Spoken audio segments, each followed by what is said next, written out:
উপজাতিদের প্রধান উৎসব গড়িয়া পূজা। রাজ্যের সর্বত্র যথাযোগ্য মর্যাদায় ধর্মীয় ভাবগম্ভীর পরিবেশে বাবা গড়িয়ার পুজো হয়েছে। রাজ্যের উপজাতিদের প্রধান উৎসব গড়িয়া পূজাকে কেন্দ্র করে রাজ্যের সর্বত্র ব্যাপক উৎসাহ উদ্দীপনা পরিলক্ষিত হয়। ধর্মীয় ভাবগম্ভীর পরিবেশে রাজ্যের উপজাতি অংশের মানুষ বাবা গড়িয়া পূজা যথাযোগ্য মর্যাদায় করেছেন। গড়িয়া পূজাকে কেন্দ্র করে গত প্রায় এক মাস ধরে উপজাতি মানুষের মধ্যে নানা রকম প্রস্তুতি চলছিল। প্রতি বছর বৈশাখ মাসের 7 তারিখ বাবা গড়িয়া পুজো হয়। গড়িয়া পুজো উপলক্ষে সকল রাজ্যবাসীকে শুভেচ্ছা ও অভিনন্দন জানিয়েছেন মুখ্যমন্ত্রী ডক্টর মানিক সাহা। বিশেষ করে উপজাতি অধ্যুষিত এলাকাগুলোতে বাবা গড়িয়ার পূজাকে কেন্দ্র করে উৎসবমুখর পরিবেশে পরিলক্ষিত হচ্ছে।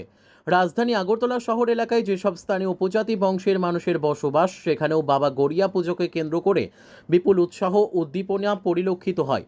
ব্যক্তিগত উদ্যোগের পাশাপাশি সার্বজনীনভাবেও বাবা গড়িয়া পূজা হচ্ছে রাজধানী আগরতলা শহর ও শহরতলির এলাকায়। ধনী গরিব নির্বিশেষে সকল উপজাতীয় অংশের বাড়িঘরে বাবা গড়িয়া পূজিত হচ্ছে। গড়িয়া পূজার সাধ্যমতো সবাই বলি দেন। রাজ্যের উপজাতির মধ্যে এই বলি প্রথা আদি অনন্তকাল ধরে চলে আসছে। গড়িয়া পূজা সম্পর্কে বিস্তারিত তথ্য জানান পুরোহিত চন্তাই। নমস্কার। আজকে আমাদের এই বিজয় কুমার স্কুল প্রাঙ্গণে কেবিসি ক্লাবের থেকে এই ব্যবস্থাপনায় আমরা প্রতি বছর গত বছরের নেই আমরা বাবা গড়িয়া রাজার ব্রতী হয়েছি।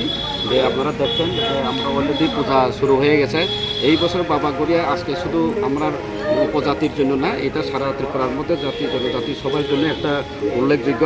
যে প্রতি বছরে আমরা নর্মালি আমাদের যে উপজাতিদের মধ্যে আমরা ত্রিপুরাসাদের মধ্যে যে এই পূজার আগে আমরা অন্য কোনো পূজাই করি না, কারণ এইটা বছরে এই সারা বছরটা যাতে আমাদের সুখে শান্তিতে এবং ধন সম্পদ যাতে আমরা সব জায়গাতে যাতে উন্নত হয়, ওইটার জন্য আমরা ওই বাবা গড়িয়ার কাছে আবেদন রাখি আর কি।